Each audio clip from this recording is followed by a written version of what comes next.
ये आकाशवाणी है। प्रस्तुत है कार्यक्रम सुर्खियों में। इसके अंतर्गत सुनिए मानसून सत्र के विधेयकों और अविश्वास प्रस्ताव पर चर्चा। इसमें भाग ले रहे हैं राजनीतिक विश्लेषक केवी प्रसाद और पत्रकार नीलाभ श्रीवास्तव। संसद के मॉनसून सत्र का आज समापन हो गया। अगस्त 11 जुलाई 20 से ये सेशन चालू हुआ था और इसमें कई महत्वपूर्ण बिल जो भारत सरकार लेके आना चाहती थी, कई डिस्कशंस भी हुए। हमने साथ में देखा विपक्षी पार्टियों ने एक नो कॉन्फिडेंस मोशन के लिए भी मूव किया था, जिसका कल डिसीजन हो गया और ये सरकार के पक्ष में गया। साथ ही साथ आज संसद जिस दिन खत्म हो रही है, कुछ बड़े ही इंपॉर्टेंट बिल्स आए हैं, जिसमें आईपीसी, सीआरपीसी और इंडियन एविडेंस एक्ट हैं, जो ये ब्रिटिश एरा एक्ट्स हैं, बहुत दशकों से चले आ रहे थे, इनको रिप्लेस करने का भी आज सदन में प्रस्तावना किया गया है। और साथ ही साथ इसके पहले data protection bill, GST amendment bill, ऐसे कई सारे बिल आए थे। प्रसाद साहब, सबसे पहले क्या की बिल्स थे, किन मुद्दों पे जो है ज्यादा इस बार सरकार का स्ट्रेस था, वो हम उस पर बात करते हैं और उसके बाद आएंगे नो कॉन्फिडेंस मोशन और उससे जुड़ी हुई बहस पर। ये भारतीय जो हमारे पार्लियामेंट्री सिस्टम है, उसमें मानसून का सत्र यानी वर्षाकालीन सत्र और साथ में जो आने वाला है संसद का विंटर सेशन, ये बहुत महत्वपूर्ण होते हैं, क्योंकि ये दो ऐसे सेशंस हैं जहां सरकार की ओर से काफी सारे विधेयक पारित कराने की कोशिश होती है। क्योंकि हम सब जानते हैं कि हालांकि सबसे लंबा सत्र बजट का होता है, लेकिन बजट में मुख्यतः पूरा जो सरकार का दारोमदार और फोकस रहता है वो ये है कि बजट पारित हो, ताकि अगले साल जो वित्त नया शुरू होने वाला है उसमें कोई परेशानी ना हो किसी तरह से। तो पार्लियामेंट्री कैलेंडर में इसलिए ये दोनों बहुत महत्वपूर्ण है। और ऐसे में सरकार काफी सारे विधेयक लेके आई, कुछ नए लाए, 20 से ज्यादा शायद इंट्रोड्यूस हुए हैं, कुछ अभी जैसे आपने कहा। इनमें 3-4 मुद्दे बहुत अहम है। अगर आप देखें पर्सनल डेटा प्रोटेक्शन बिल, जिसमें काफी दिनों से बहस चल रही है और काफी सारे संसद के अंदर संसद के बाहर उस पर बातचीत हुई और बिल पेश हुआ और पारित हुआ। हालांकि उस पर अभी भी कुछ लोगों के कंसर्न्स हैं, लेकिन बहस न होने के कारण मैं मानता हूं शायद इस पे बहस अधूरी रह गई होगी, क्योंकि विपक्ष का जो रवैया रहा है, जो कि वो साथ नहीं चले कई मामलों को लेकर। जो सुनवाई जिसकी बात हुई कि कई सारे हमारे कानूनों में संशोधन किया गया ताकि ईज ऑफ डूइंग बिजनेस हो, कई सारी पुरानी जो हमारी प्रणाली थी उसको हटा के नई प्रणाली की बात की गई ताकि आगे समस्या लोगों को कम हो। ठीक उसी तरह आपने अभी कहा कि 2-4 और नए नए बिल आए हैं, उसमें मैं मानता हूं कि जो आपने अभी गिनवाई सीआरपीसी, आईपीसी, ये जो 2 बिल को संशोधन लाने की बात है, ये भी महत्वपूर्ण है, क्योंकि सिडेशन को लेकर जो मामला चल रहा है उसमें जो कोर्ट को भारत सरकार की तरफ से बात रखी गई थी, तो मेरे ख्याल से इसको इस संदर्भ में देखा जाना चाहिए। और खैर, हम सब जानते हैं कि एक विवादास्पद जो बिल था जिसके ऊपर काफी बहस हुई, वो थी दिल्ली में जो सर्विसेज बिल को लेकर। अब चूंकि संसद की इसमें मोहर लग गई है, तो विवाद वहां खत्म होना चाहिए, आगे का कार्रवाई चलती रहेगी। नीलाभ, इन की बिल्स के साथ ये जो महत्वपूर्ण बिल्स थे जो सरकार लेके आई, साथ ही साथ अविश्वास प्रस्ताव भी आया।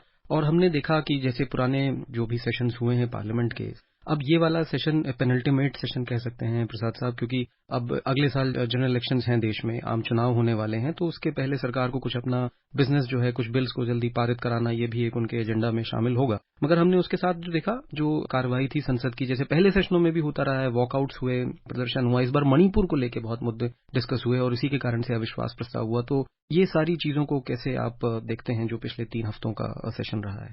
देखिए, मणिपुर पे बात रहेगी, ये तो शुरू से मालूम था, क्योंकि विपक्ष ने ये अपना रुख साफ कर दिया था सत्र शुरू होने से पहले कि मणिपुर एक मुद्दा है और उसके ऊपर वो जरूर बातचीत करना चाहेंगे।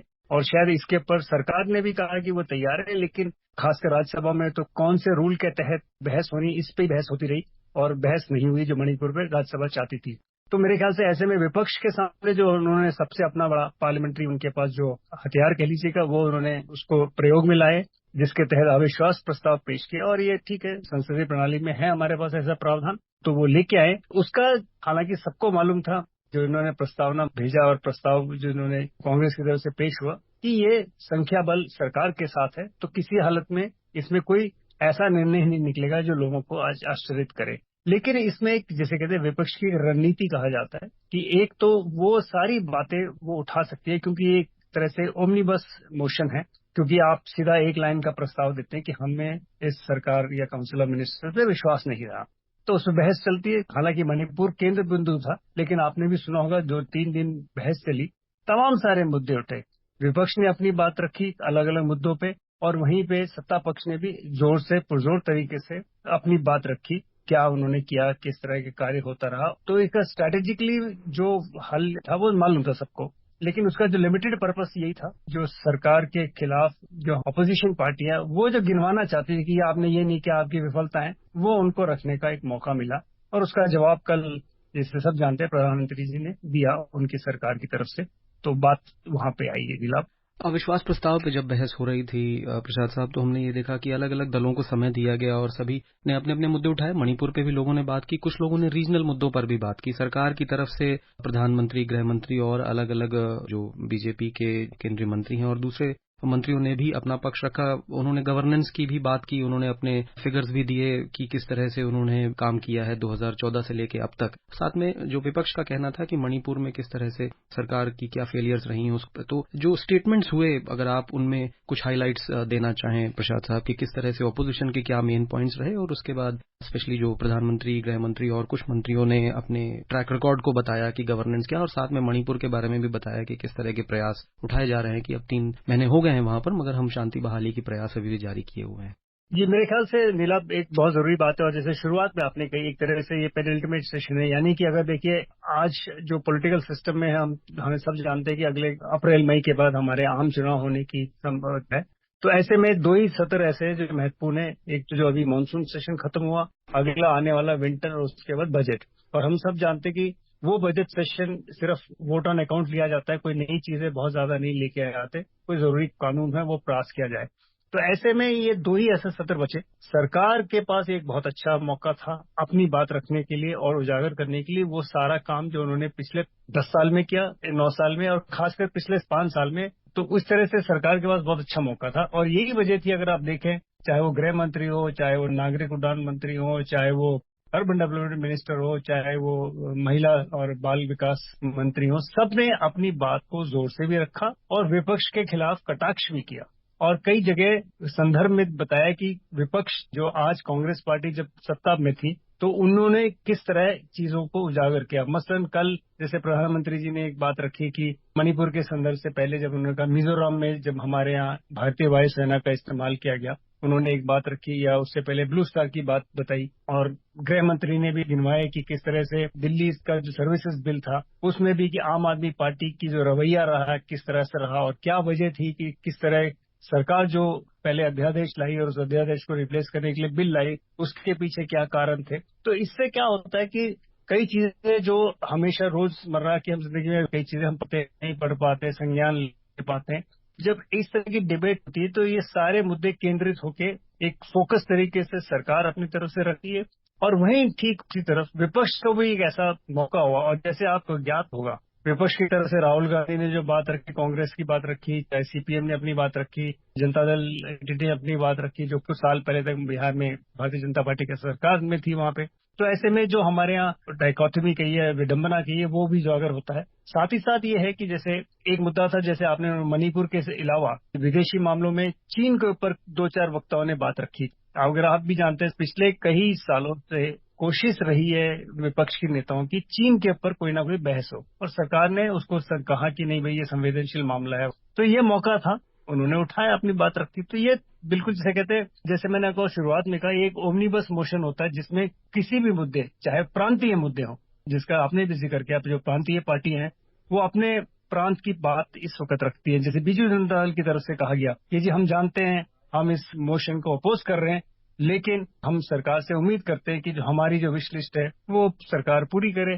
तो इस तरह की बातें रखने का ये एक ऐसा प्लेटफॉर्म है जिसको कोई भी गंवाना नहीं चाहेगा। जिला प्रसाद साहब, अगर हम देखें सर्विसेज बिल जो दिल्ली का था, खास करके उस पे तो अपोजिशन पार्टीज थी, विपक्षी दल थे, वो एक साथ, ज्यादातर सभी एक साथ आए। और आम आदमी पार्टी जो कि दिल्ली में इस समय गवर्न कर रही है, उन्होंने कहा कि ये इसलिए बहुत जरूरी मुद्दा है सभी दलों के लिए क्योंकि ये कभी उनके स्टेट के साथ भी हो सकता है, क्योंकि जहां पर ब्यूरोक्रेट्स को एक बेटर हैंड हो, अपर हैंड हो एज कम्पेयर टू जो चुने हुए प्रतिनिधि हैं। साथ में सरकार ने कहा कि ये एक संघ शासित राज्य है, इसलिए इस तरह की अरेंजमेंट यहाँ पर होना पॉसिबल नहीं है। तो इस मुद्दे को, और ये जो नया गठबंधन बना है विपक्ष का, इसके बारे में कई बार सरकार की तरफ से भी कहा गया कि INDI का जो अलायंस है, इस कारण से सभी एक साथ आ रहे हैं। तो इसको कैसे देखते हैं आप? देखिए, जहां तक सवाल ये है कि विपक्षी पार्टियां एकजुट हो रही हैं, ये एक जैसे कहते हैं राजनीतिक प्रक्रिया है। और हर सरकार की जो इस वक्त विपक्षीय पार्टियां हैं वो एक जमीन तलाशनी है कि कैसे वो इस वक्त सत्तारूढ़ जो दल है और सत्तारूढ़ पार्टियां हैं उनके खिलाफ मोर्चा बांधने की है। ये स्वाभाविक तरीका है। हाँ, वही वजह हो सकती है कि सब इकट्ठे, और इसके पीछे अगर हम संज्ञान लें, पटना में जो बहस हुई उसके बाद बेंगलोर में जो हुआ, तो उस दोनों के बीच में एक छोटी सी कड़ी ये भी थी जिसमें आपने जिक्र किया आम आदमी पार्टी की सक्रिय भूमिका, जो चाह रहे थे कि तमाम सारी पार्टियां इकट्ठी हो। उसमें दो पार्टियों में खासकर अगर आप देखें अंत में क्या मैटर किया, दो पार्टियां बीजू जनता दल और वहां से जो आया है तेलंगाना का जो वाईएसआर कांग्रेस पार्टी, इन्होंने सरकार का समर्थन किया और उनकी अपनी जो भी बात रही होगी, जो राजनीतिक कारण वैसे उन्होंने वहां रखा। लेकिन इतना जरूर है कि इस बिल पे सरकार को लामबंद होने की पूरी कोशिश की विपक्ष ने, और अगर ये दो पार्टियां बचाव में नहीं आती तो शायद नतीजे में कुछ ना कुछ दिखता, क्योंकि सब जानते हैं राज्यसभा में सरकार के पास वर्किंग मेजोरिटी तो थी लेकिन कंफर्टेबल मेजोरिटी नहीं थी उस तरह से। तो ये एक प्रयास था, मेरे ख्याल से सबको मालूम था कि भाई विपक्ष कोशिश कर रही है और ये वजह है कि सत्ता पक्ष ने अपनी कमर कसी और अपनी तरफ जो बाकी दो पार्टियां हैं उनका समर्थन हासिल किया। तो ये राजनीतिक प्रक्रिया मानता हूँ नीलाभ, और खासकर चुनाव आने वाले हैं तो ये इस तरह की चीजें हम और देखेंगे आने वाले दिनों में, ऐसा मेरा मानना है। कल जो प्रधानमंत्री का वक्तव्य था, जो नो कॉन्फिडेंस मोशन जो उन्होंने बातें की, उसमें उन्होंने कई ऐसे पॉइंट्स रखे जिसमें उन्होंने कहा कि ये पिछली सरकारों और हमारी सरकार के क्या कंपैरिजन्स हैं। उसके साथ ही साथ विपक्षी दलों ने उसमें वॉकआउट किया। मणिपुर पे भी बहस थी, उस पे भी प्रधानमंत्री ने वक्तव्य दिया, गृह मंत्री ने उसके पहले दिया था। तो विपक्षी दलों का कहना था कि उस पे और लंबी बहस होनी थी। आपने इसको मेंशन किया कि रूल को लेकर पहले बहस हो ही रही थी। उसके बाद अंत में कल के प्रधानमंत्री के वक्तव्य के बाद और जब मोशन डिफीट हो गया उसके बाद भी उन्होंने ये कहा कि जैसे अधीर रंजन चौधरी जो विपक्ष के नेता हैं उनको सस्पेंड किया गया, और भी सस्पेंशन हुए हैं क्योंकि पैंडेमोनियम है, सदन चल नहीं रहा है। तो ये सारी चीजें पहले भी हम देख रहे थे, इस बार भी देख रहे हैं। ज्यादा इसमें डिफरेंस तो नहीं है प्रसाद साहब, मगर क्या इसको कॉन्टेक्स्ट में देखते हैं, क्योंकि ये जैसा आपने कहा आगे और होता रहेगा, क्या इसका परिप्रेक्ष्य है 2024 के जनरल इलेक्शंस, 2024 के आम चुनाव? बिल्कुल, जैसे मैंने शुरुआत में भी कही, ये रनअप है, मात्र 2 सेशन बचे हैं आज के बाद। तो इसमें विपक्ष पूरी कोशिश करेगी सरकार को घेरने के लिए, और वो चाहेंगे कि हम वो मुद्दे उजागर करें, उन मुद्दों पे जनता का ध्यान आकर्षित करें जिन मुद्दों को उनको लगता है कि सरकार विफल रही है, या जिन मुद्दों में जो जनता को आंदोलित कर रही है वो कोशिश करेंगे वो उठाने। और ठीक सरकार बिल्कुल वही कर रही है जो करना चाहिए। वो अपनी बात को रखेगी कि हमने जो काम किया है वो ये है और ठोस काम किया है, इसके ठोस परिणाम निकल रहे हैं।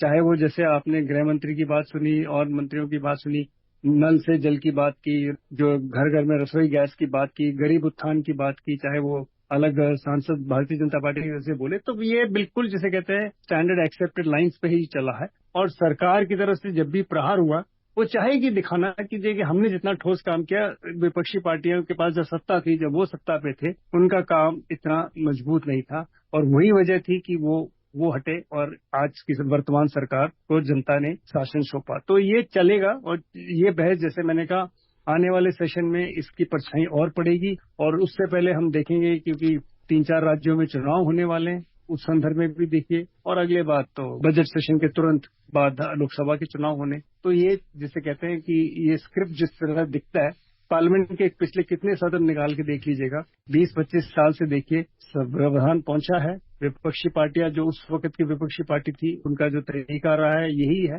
पार्लियामेंट में 2 बिल्कुल जिसे कहते हैं एक्सेप्टेबल टूल्स होते हैं, वॉकआउट, सदन से वॉकआउट करना, अपना जो है कि प्रोटेस्ट को दर्ज करने का एक तरीका है, वो करते आए, और शायद वही नमूना कल भी हमने देखा सदन में मिला।